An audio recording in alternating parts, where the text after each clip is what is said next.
All right, so in this video, we're going to talk about a next meeting list. Next meeting list is a mini framework in the overarching framework of CPP, which is a program that I built over the last decade that allows me and my team to function at the highest levels of effectiveness and the highest levels of efficiency. I actually use this funny thing. I use it even in my family. Me and my wife literally use a next meeting list. My business partners and I use next meeting list. My managers under me use next meeting list. We as a organization rely on this. When I'm consulting clients, I put them on a next meeting list because what it basically does is it allows a team to come together and it allows that team to basically hit goals together, deal with problems as they come up, execute on tasks that need to be executed, and keep a solid level of communication on all fronts, and it keeps everybody on the same page. If you are running a department, if you are running a team, if you are running a company, right, if you are part of a team, the team's ability to be on the same page and move in synergy, move in lockstep, and be dynamic at the same time is critical to the overall execution. So if you're running an underperforming department and an underperforming company, any of that, I guarantee you it's because one of the main things that are killing you is a lack of communication, a lack of synergy. So this framework is going to help you fix that. It's a quick way to basically get everybody on the same page, get everybody moving, hold people to high levels of accountability, and remove all the chaos and all the fog. Okay, so it's really super powerful. So the way that I came up with this next meeting, just kind of give you a little story on it, is I was first introduced to the next meeting list when I was in the build out of one of my companies. So I own several businesses and I was in the middle of building out this one company with my partner. We still have it and we're partners to this day. We instantly started realizing that when we started building this business, there was like hundreds of things that each of us had to do in the beginning stages. We were constantly having problems. We were constantly dealing with different tasks. We had a lot of pressure on us, and it seemed impossible for us to communicate. And we kept finding ourselves coming into meetings where I have a conversation with him, he has a conversation with me. We walk out of the meeting, we think we're on the same page. He goes in one direction, I go in another direction, and then all of a sudden, we come back to the meeting and it's like we were literally in two different meetings in the beginning. It was like we literally weren't even in the same meeting originally when we walked off. And it's because we would get into the meeting, we would have a conversation. I'm saying things, he's saying things, we're interpreting things differently. We're walking off, we're going out to the battlefield, bullets are flying, we're under all the pressure, and all this stuff's going on. And we're losing sight of the conversation that we had. So as a result, we're getting caught up in the urgent and we're missing the important items, right? And it was preventing us from moving at the pace we needed to actually be able to be successful. So what ended up happening was at the time, both of us, me and my business partner, we were both on a journey of kind of self-improvement and that sort of thing. And eventually I dove in and started reading a bunch of books. And he was reading a bunch of books, and we were trying to figure out how to be more effective and efficient. And this ultimately becomes some of the story of the CPP, which I won't get into that right now. But we started kind of putting all of these little pieces together we were getting from all these different books and all of these different frameworks, and we were trying to put something together that would help us as a unit be more efficient, be more effective in the overall scheme of things. So that's how it kind of started. And then we eventually started this list. It didn't look this clean. It wasn't set up this well. I think at first we only had a couple elements of the list. But eventually we kind of nailed it down. We got it laid out in a way that really worked for us. And it's evolved over a decade now. And it's gotten to a point where it's so efficient, it works so well that I've walked into, $100 million, $150 million businesses, jumped into consulting them, and ran into scenarios where I could take a department that's completely chaotic and bring it into complete order within a month. So that's kind of what the framework is. That's what it is. So with that being said, let's hop into what is this and what are the elements of this framework. And then in the next videos, I'm going to get into more detail. So I'm going to kind of just walk you through it. When you see this, it's not going to all make sense right away. It's going to kind of make sense. But when we start getting into the videos about the practicality, I think it's really going to hit home. I think you're going to really understand it. I think you're going to love it. I think it's going to change the game for you. So going into the first elements here, it's made up of basically an ultimate goal, a 5-year goal, a 1-year goal, a quarterly goal. Then there's this section called not prioritized. Then we have a section called high, and there's some language here on the bottom that we'll go over. It's just some guiding principles that we kind of work into. And then there's a section medium, and then we have this section down here that has a little bit of some guidance, and then some dates, and then there's a low, and so on and so forth.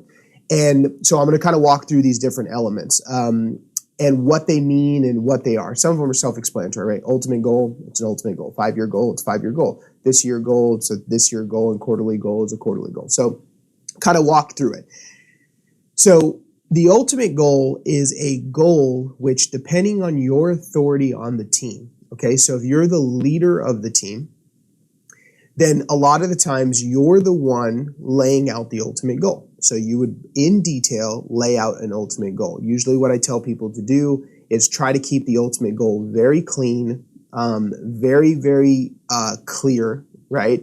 And don't make it a 25 paragraph thing. It should be basically a few bullets. Usually it looks like 1 to maybe 3 bullets, right? And it's just kind of sitting up there, and it gives you the ability to kind of have a guiding light. The next thing that you have is the 5-year goal. And a 5-year goal, which is the next section here, is set up to be what is your 5-year goal. And here's the thing you're going to notice about these goals. They're all interlocked. So my 5-year goal should make sense when I look at my ultimate goal. So whatever my ultimate goal is, when I look at the 5-year goal, I should go, yeah, in 5 years, if I do this, that would make my ultimate goal solid, right? That would make me accomplish or help me move toward my ultimate goal. The next one is a 1-year goal. The 1-year goal, same concept. It should be interlocked with the 5-year goal. If I accomplish this thing this year, will I be in line to hit my 5-year goal? Quarterly goal is the same thing. Quarter, and you can see the quarters are laid out by calendar quarters. So the quarters are Q1, Q2, Q3, Q4. What quarter am I in? If I accomplish this thing, if I'm in Q2 right now, so we're in May, so if I'm in Q2 right now, the goal that I have laid out here, is it going to get me to what I said I'm going to do by the end of this year?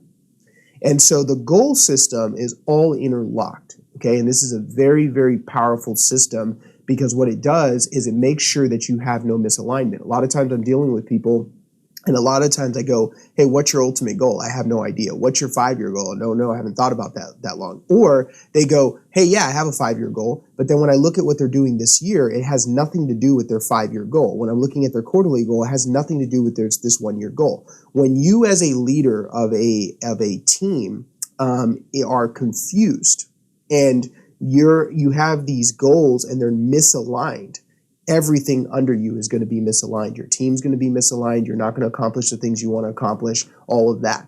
So it's very, very important that when you look at these goals, they all make sense. They all interlock with each other. Now, under the goals, you're going to notice that there's these little dates, right? So under your 5-year goal, you're going to actually type in the year you're starting and the year that would be the end of the 5-year.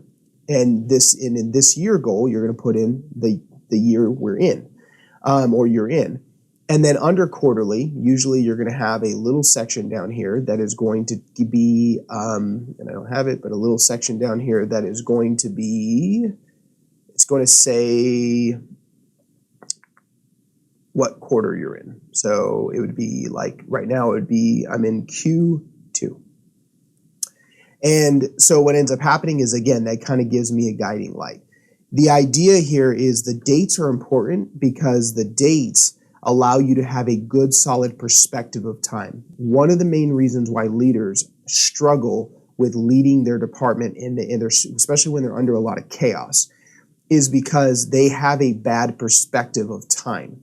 Their team has a bad perspective of time. It's either a distorted perspective of time, an unrealistic perspective of time, and these time frames allow you to ask yourself these questions. So like when I'm in quarter 2 and I'm looking at my goal, I'm asking myself, what am I expecting my team to do between April, May, and June? What are we doing in this time? And then we in detail lay out that quarterly goal. So when we're laying it out, the timeframes are very important because it keeps us in perspective. It's very, very, very important. If you are not the leader, right? Let's just say that you are a partner of some sort, or you have a team member that you're working with that's a partner. Like, for instance, I have a list like this with my wife. She's my partner, right? I'm coming into agreement with her on these goals. We're working together on coming up with these goals. So if I'm the leader, I'm coming up with it. If I'm a partner, I'm working together to come up with those goals. The other way that this really, really works, and I think that it's one of the most incredible parts of doing this when I'm creating communication between many layers of management in a business. Like, I'll have the owner or the C-suite. I'll have mid-level managers, functional managers. I'll have supervisors, and then obviously the staff below them.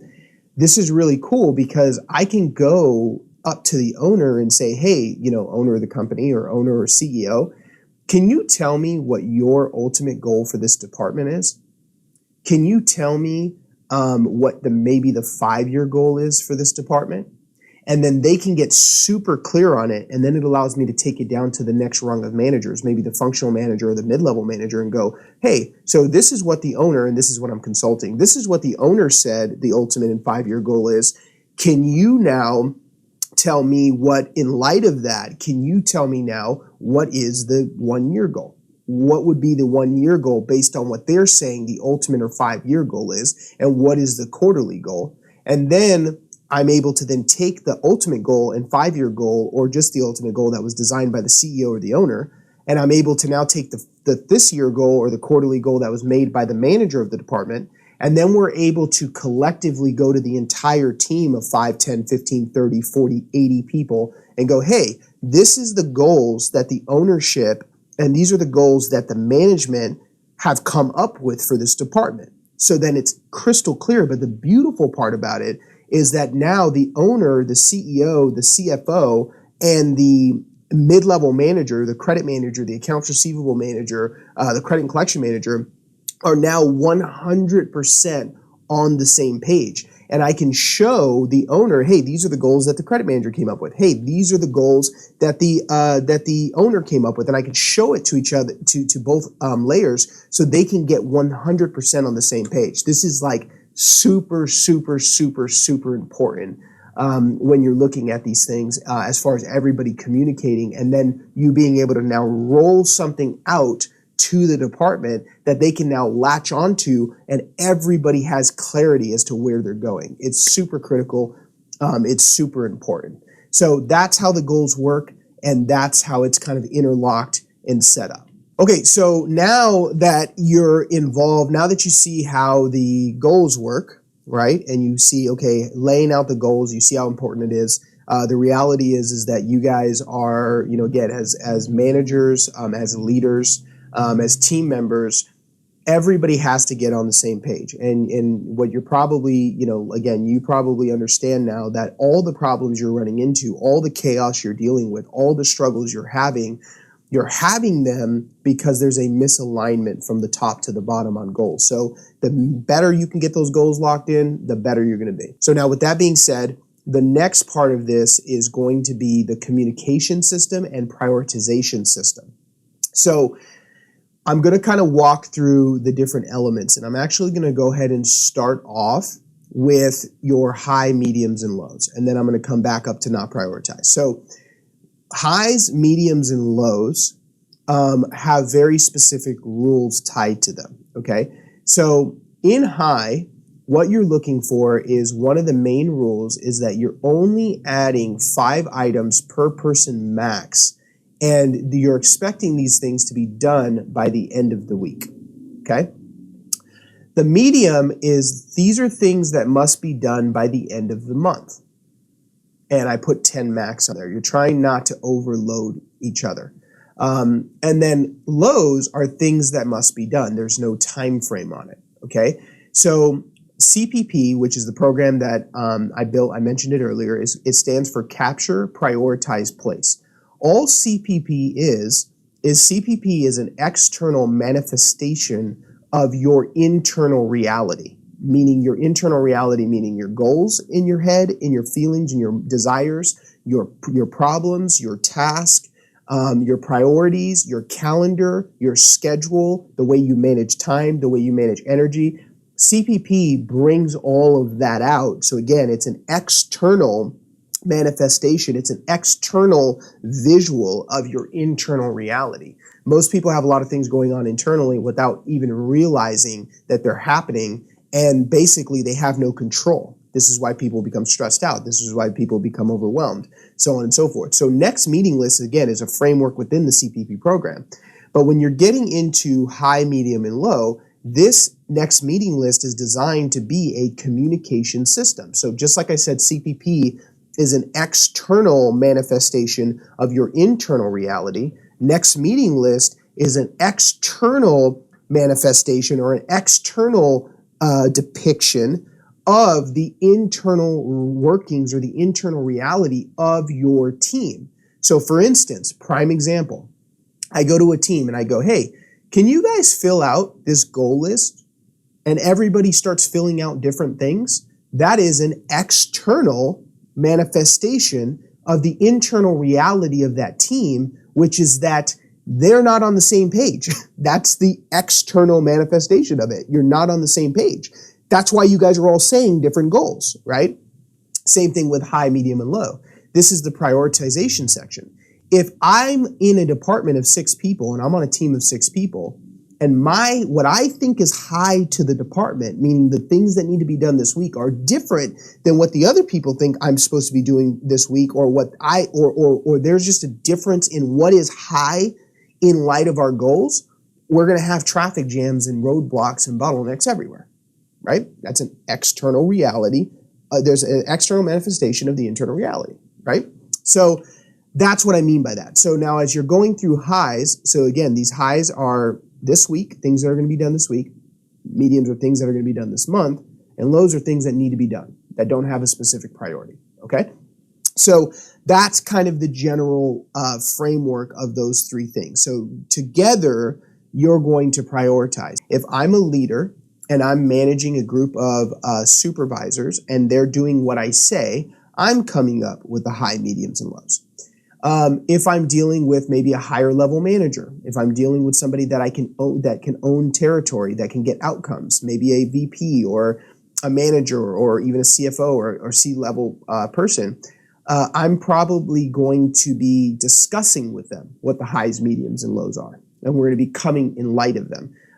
So you're going to use these priorities differently, and you're going to come to these priorities differently based off of the authority in which your team members have and the authority in which you have, right? So that's what the highs, that's what the mediums, that's what the lows are. They're essentially priorities based off time. Everything is based off time in CPP because we are living under the reality of time, right? Everybody has the same amount of hours, same amount of days. The way you utilize that is going to determine how effective and efficient you are. So everything's based on time. So that's what high, mediums, and lows are. The last element of the next meeting list is this thing called a not prioritized list, or not prioritized section. The not prioritized section is in CPP, we call it capture, prioritize, place. This would be called the group capture section. And what this is where everybody that's a member of the team, everybody that has access to this list is dumping their ideas between meetings, right? So, hey, I'm working on a project with my team.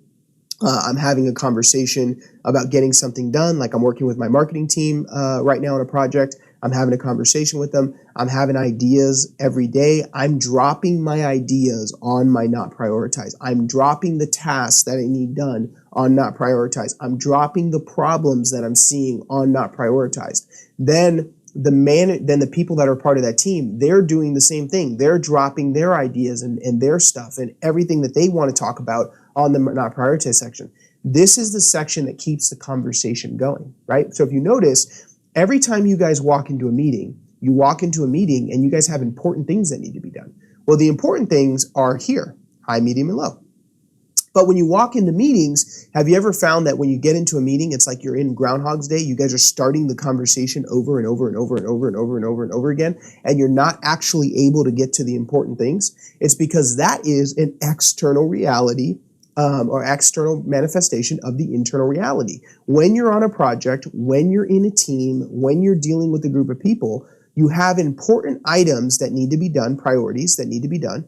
You have important goals that need to be struck, but you also have day-to-day, week-to-week communication that needs to be had. And you can't actually effectively run a department without all of these elements. And what next meeting does is it brings it all together for you so that you can execute and so that you could be successful in all things. You don't want to neglect the day-to-day communication because then there becomes traffic jams in that. Because while you're trying to hit the goal, while you're trying to do your highs, while you're trying to do your mediums, while you're trying to do your lows, things are going to pop up. New problems, new tasks, new conversations, new questions.